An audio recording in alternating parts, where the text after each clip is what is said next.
we've got 3 scenes. One of them is going to be a entrapment. We can't cut the cars up. Everything's going to be difficult. So there's another one you're going to have to come through the back of the car, figure out how you're going to stabilize it and extricate. The concrete truck is heavy. It does have concrete in it.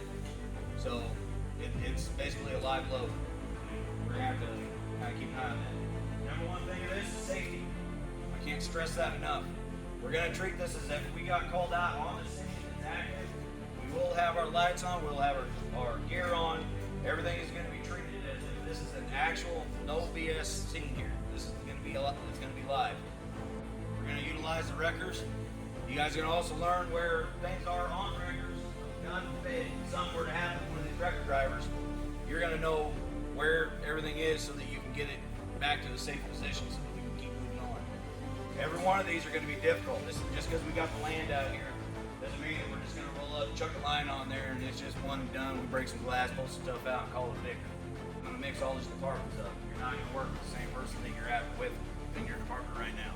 You guys are usually going to be there before we do, so we're going to run this, as Tim said, a live event. You'll have the first 20 to 30 minutes. You want to stabilize the load, see where the driver is, how to get him out. We won't take over the scene, but as far as the load itself, that's what our responsibility is primarily going to be. I'm going to run you through our trucks as far as where some of our equipment is. If we need help, you guys usually have 5 or 6 guys per truck. It's not uncommon for us to have one guy in a truck. We can do it, but if I have somebody else there that has some knowledge of where my gear is and I tell them I need a 10-foot 2-hook chain, that's some of our terminology we're going to be talking about. You can grab that, you can expedite rigging up, and then we can stabilize the load. So those are the things that we're going to be looking for today. Because even though we're moving around, you've got to have more eyes around to keep everything lined up.